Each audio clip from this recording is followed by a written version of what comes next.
So the information here actually come out from the same page. I just put over here, so that would be a little bit easier for us to maneuver around the information I would like to talk. So take a look at this. We have finished chapter 1 and chapter 2, and great. Not really completed, but great progress.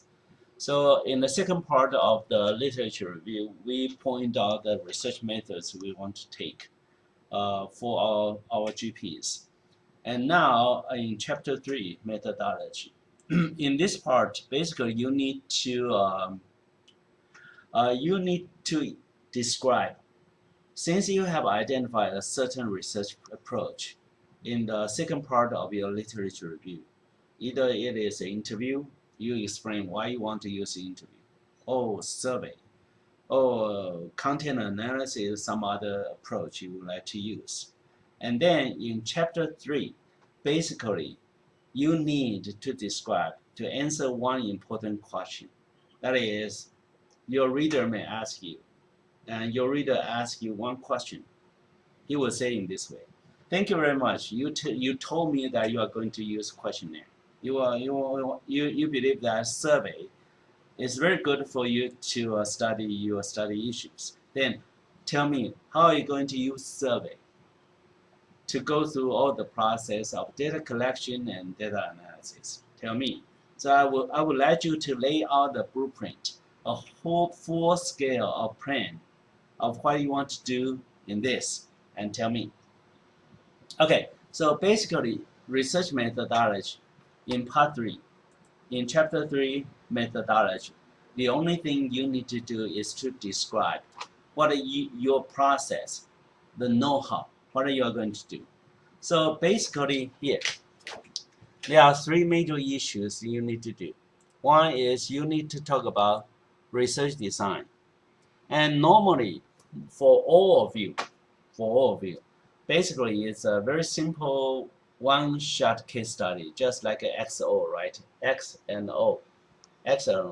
But remember, when we say XO, you don't just put the XO on your description. No, you have to describe in this way. My study is based on one-shot case study design and the treatment, or if you want to say the event, I would like to the something I want to observe is the students' reflections towards some issue, or you would like to say the opinions, the perception I would like to collect is the local and foreign laborers in Taiwan from a certain company. Oh, and how about a description about the treatment? You just described it. You describe in this way that, for example, Taiwan has a certain labor law, and after it is implemented, it caused some problems between the local and foreign laborers. So now and create the intensity of the competition between these two groups of laborers. So basically, the study is targeting at the two groups to collect their concept or their comments about how they feel about the competition in Taiwan. So basically this, after you describe X and O in a very solid words, then that will be fine. You don't have to point out, hey, this is X and O design. That would be too fun, too easy. So you need to describe. So how much you need to describe research design? Well, not too much, very short, maybe one paragraph. But your description must specific to the treatment and specific to the observation. So that's why you need to be specific. Okay. So basically, this part is just in the very beginning of the chapter. So it's very small, acting something like an introductory paragraph. So it's very small. Okay, so the last 3 parts are the primary focus of your research methodology. Basically, let's move down here.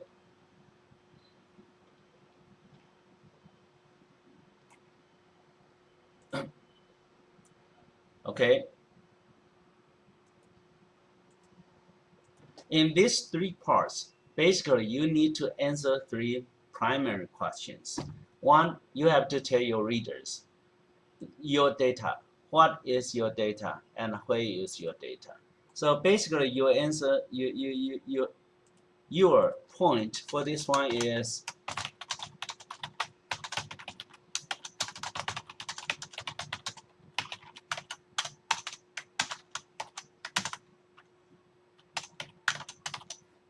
so when we talk about source of data, the primary focus is here. Where is your data and what is your data? It's very straightforward, but you have to remember, you have to identify data clearly. And for example, the data you would like to collect is something, for example, for cases, it's the comments, reflections of the English educator in Taiwan about what's wrong, the reasons for the flows of the English education here in Taiwan, right? So this is your data. But describing your data is not enough. You have to identify where is the data. So this is also very important. But when you describe where is your data, where is your data, you have to describe then the data in details. For example, who are the English educators in your study? Or when you say that you want to interview local and foreign laborers, or if you want to survey or interview the family members with family travels or without family travels, then you have to tell me. You have to not only me, but also your readers about where are they. Describe the location. So basically, this is some of the consideration you may want to do. That is the locale of the study. Where is the study? Is of course it's not in Taiwan. No, not that in that kind of. It basically describes the location, the setting of your study. You are taking this study between, let's say, the Gaoyingda and Wenzao students. So, okay, oh, the locale of the study, the family with family travel and without family travel in Tainan. So you have to describe the locale of the city. So basically, when you answer that, what is your data, it may be a little bit easier. But if you need to describe where is the data, it requires a lot of efforts because you have to fully describe and let your readers understand one important issue. That is, when your readers know that, oh, okay, this is your data, and how can you where can you collect your data? So you have to describe in full about their location, locale of the study, and you may want to consider to describe the place where your study would be conducted and how this would help you to finish your study. And also include the rationale behind that place where you would conduct your study. And this one is very important, the rationale. Why you want to compare, why you want to use this group of people for your local laborers and local and foreign laborers from, let's say, a certain company, or let's say why you want to use this company as your case study for your sustainable development. Why? And you have to explain. You have to explain that is the case. It is good in this for this one. Okay, so rationale is very important, something you have to do. And also you may want to describe population and sampling and so on. And basically you have to establish the reasons why they can be used for the study. and you identify the population, and also if you are using quantitative study survey, then you have to explain how you sample, how you select your sample to collect your data. So basically, this is something you have to think of, and describe the population where you would conduct your study and how many respondents and so on. So, of course, you do not need to go through this one by one, but basically, you need to think about this in a way that they provide you the guidance for you to answer the questions. That is, where is your data? Okay, so you have to describe the characteristics of the data and to identify where they are. It's very important. So this is part one, source of data. So basically, you identify the data there. Okay, and so far, do you have any question? Yes. 啊，请说。Yes， 是以。就是那个 data 如果是，如果不是针对人，就是如果是公司那种，那个 data 会是从网络上这种。In your case， 你想想看哦，你现在做个案研究，然后你 identify 一个特别的那个公司嘛，对不对？那你当然 justify 说这个公司，你要收集的是公司的所有的有关于他们永续发展的所有的资料。好，这是资料的部分，我们看一下啊、你的资料部分说哦，有关于这一家，因为我要研究永续发展，他们怎么做嘛，他们做的怎么样，对不对？那所以他当然你要收集的是所有有关于他们在执行永续发展所有的资料，比如说他们可能是他们公司的政策的文件，他们公司的年报，他们公司的那些那个公开的那个什么那个上市的在证券交易所，它可以追溯到的所有的文件，他们的盈利报告，所有的东西，你要把它讲出来。所以你想看哦，其实这蛮多的，对不对？是不是？好，当你把通通讲出来以后，对不对？那你要思考一个，那这些资料从哪里可以得到？比如说，如果假设说你有 identify 说哦，他们公司的会议文件，不错，可是呢，你能不能得到？好像有点困难，对不对？但是呢，这就是说这个程序是让你能够反复的解释说我要收集什么资料，它在不在？你不能只有想象说哦，我想要是比如说 the CEO statements about sustainable development. And however, there's no way for you to interview this CEO, right? Then the data, even though how fascinating the data is, you have no way to get access. So basically, this one is for you to identify, to make sure the data you would like to collect has a certain place for you to get. And that place of that source is available for you to do your own data collection. 这样清楚吗？有时候它其实不是那么明显的，比如说 Brenner 的状况来讲，你说你的 data 当然是 about the local and foreign laborers responses or statements about how they feel about the competition in Taiwan, right? But yeah, data is good, but where is the data? How can you get the access to a group of laborers from Taiwan and from foreign laborers and local laborers? How can you get it? Where they are? The basic question is where they are. And for cases, the same.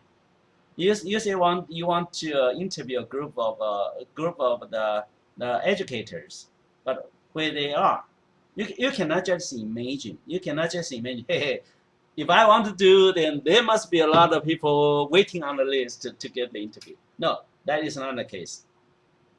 Normally, that is not the case. So you have to clearly identify the source. 善息也是一样啊。Imagine this: you want to do survey for college students in Taiwan and China. Well, that is good. It will be easier for you to describe data, right? but it will be a little bit harder for you to make sure where they are. Are they really available for you to collect data? Right? So basically, these are the two fundamental issues you have to make sure.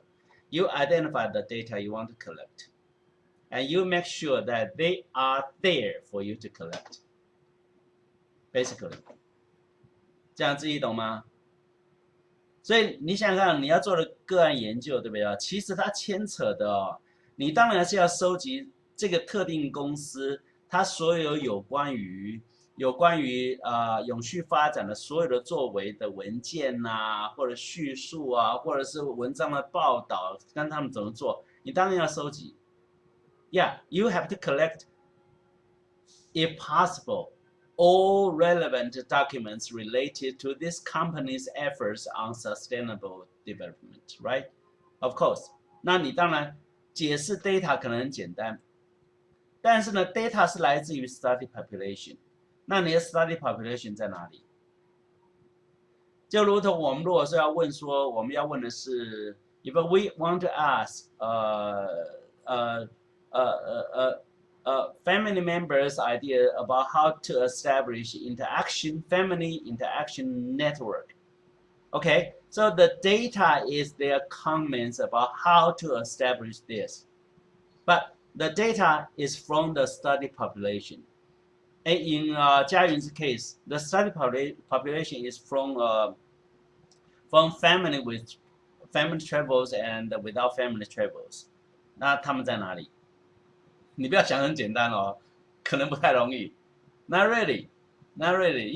You have to distinguish. You have to clearly identify the whereabouts of those people or those data, and you have to describe how you are going to access. 那你想想看，这容不容易？其实也不太容易嘛，对吧 ？So far, any more question? 那我们一个一个来 ，OK。那 let's think about this way. So once you have identified clearly about, oh, okay, so here is the data, and I know the data come out from the certain study population, and they are there waiting for me to collect. I have specific identified them, and I'm quite sure, although this is only my proposal, I know they are there, and I have made some preliminary contact with them, and the possibility of having them to be part of my study collection is quite feasible. Great. Great. Okay. So if this is great, then let's move on to the next one. So now we have clear this one, the set over here. So there's no problem. Good, no problem for this, right? Then let's assume if you have followed this process, and then you will have, the data is there. So the next step is for you to collect the data. Is that right? You need to collect the data. Okay, let's think about it this way. So once you have the data, you know the data, and also know the place, whereabouts of the data. So ready, get set, ready, collect. The next step is for you to describe how you are going to collect the data. So basically, it is about data collection. The first set is data. The other one, the second part is data collection. 你要告诉人家说，既然这边的资料已经知道是什么东西了，对不对？那你要告诉我说 ，How are you going to collect the data here? Is that right? So here is the data collection. So when we talk about data collection, what do we need to do? We need to do two things. One is the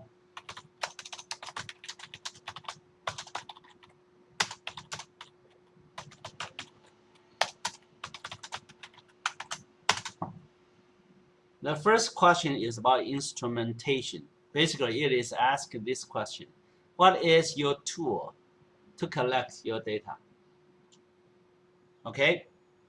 And we want to collect data, we need to have a research instrument. So this is data. And then the next question is how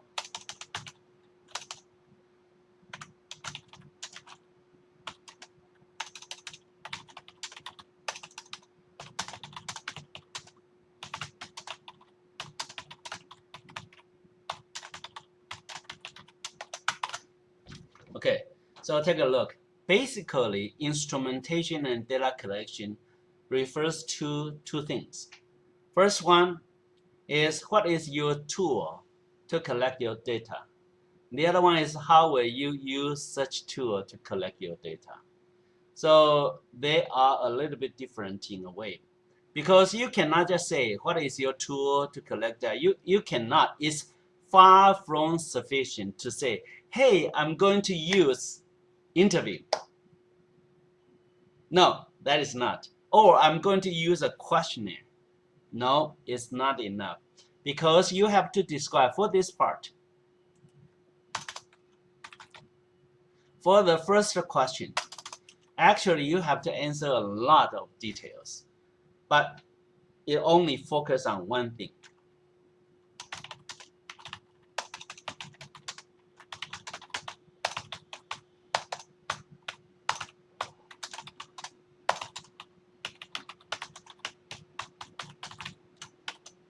Basically, you say you want to have a questionnaire, and then you have to explain how will you construct your research instrument.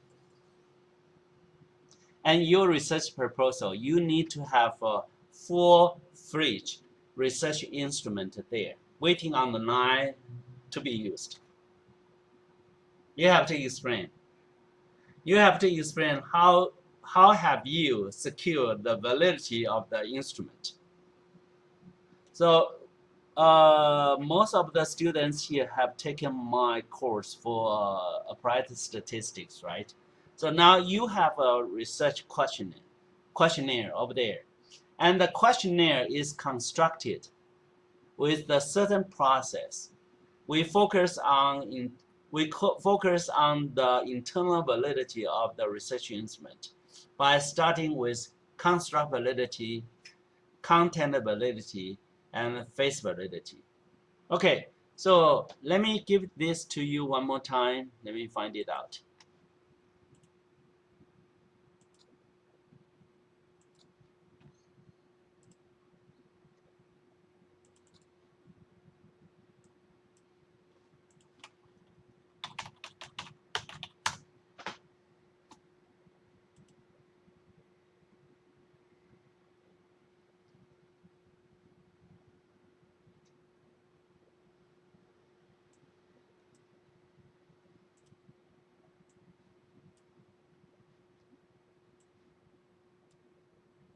Okay, I posted in our online group. Please just check it out.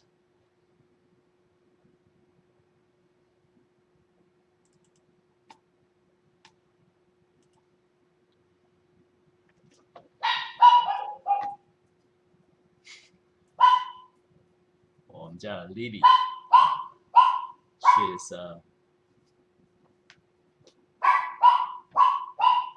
well, this one is coming out from the handout I have given you. I gave you when you were in the class for research methodology.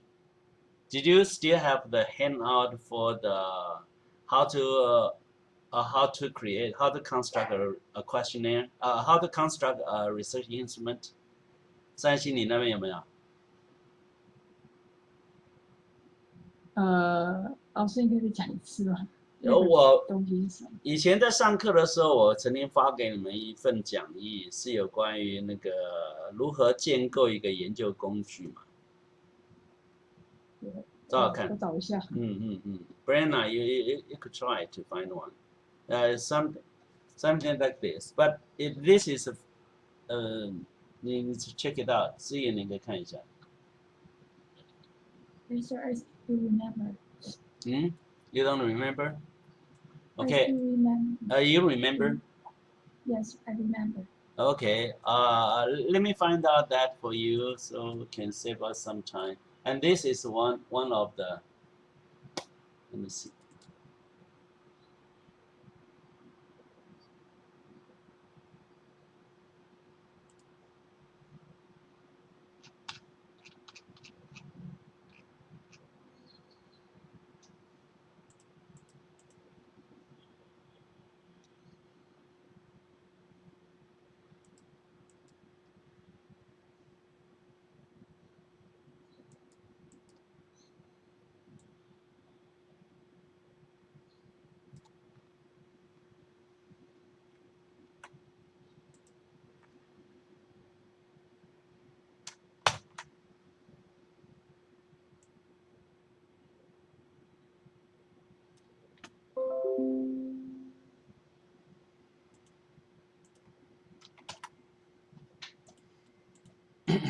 Okay.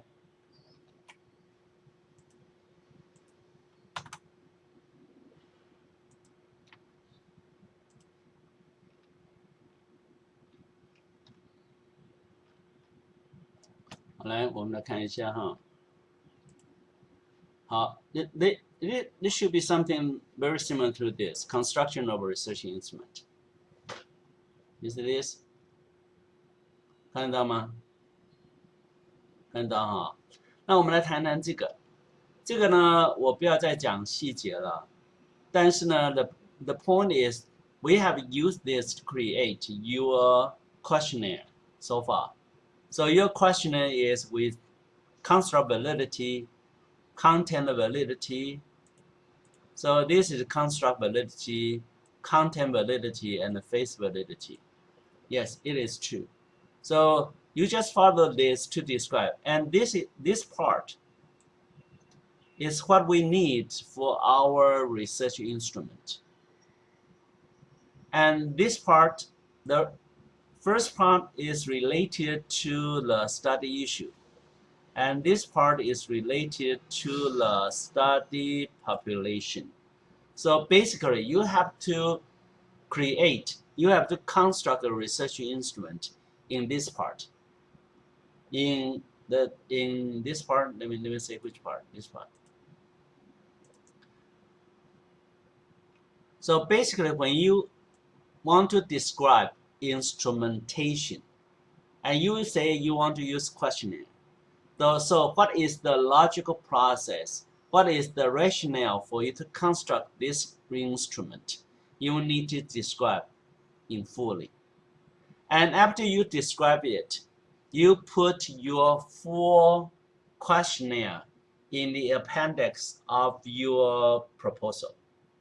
So basically, after you finish your proposal, you need to have a research instrument. For survey, it's very simple, just a questionnaire. For interview, you need to have an interview schedule and an interview protocol. So I will send you the examples for interview protocol and interview schedule for you to try to create. But the process of create those is the same. It doesn't matter whether it is an interview or whether it is a questionnaire. The logical process for the construction of the questionnaire, of the research is always follow this. That is coming out from here. We have to focus on, we must include the study issue and the study population. We must. Okay? And we have to take care of the construct validity, but this is the concept of the study issue. So what are the indicators of the concept? You have to study it and created by literature review. So the indicators that are used to reflect the concept of the study issue must be based on literature review. So now we have a set of indicators, right? And then we have to continue to use literature review to identify the necessary contents that must be included in the instrument. So after your literature review, we have this. So you can imagine this. Basically, the contents for the first indicator, and after you have this, then we have a content validity, right? And then we have several content. For example, in this case, we have 3 major contents have to be included. So we write out the questions or write out of the statement and so on to collect data. So if we write in this way to reflect the contents, then we have face validity. So you can see this. We can do this 1, 2, and 3. So if we have include, make sure there is content validity for each of the indicators. Then we write out the questions for each contents. And the questions or the statement has the face validity. Then basically, in terms of the study issue, we have finished the construction. But construction for this is not only study issue. We also need to include the study population here, right? Okay, so this is the study population. And what is the study population? We need to collect necessary demographic information that can help us to understand the study issue for the specific study population. So overall, we have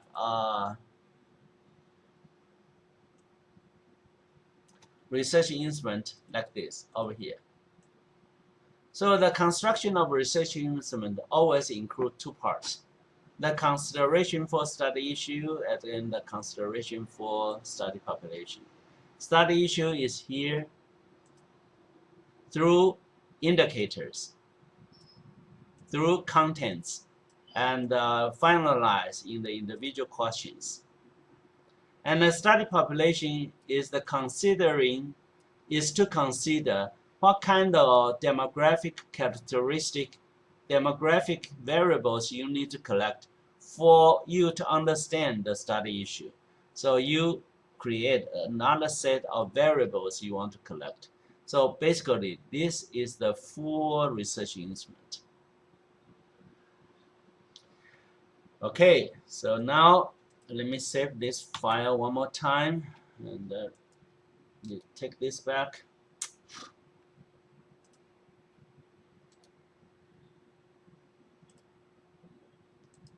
And post this file again.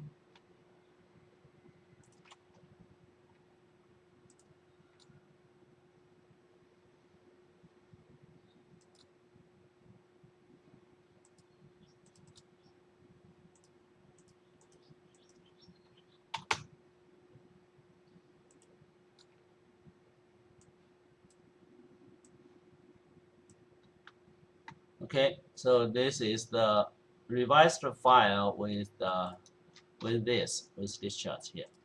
Okay, you just take a look and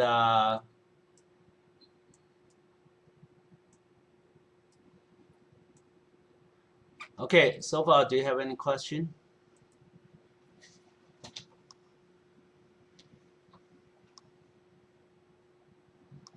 有没有问题呢？没问题的，喝口水吧，休息一下。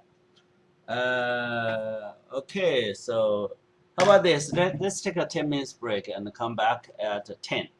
11. 11点10分钟. Let's take a 10 minutes break. Okay, stretch out.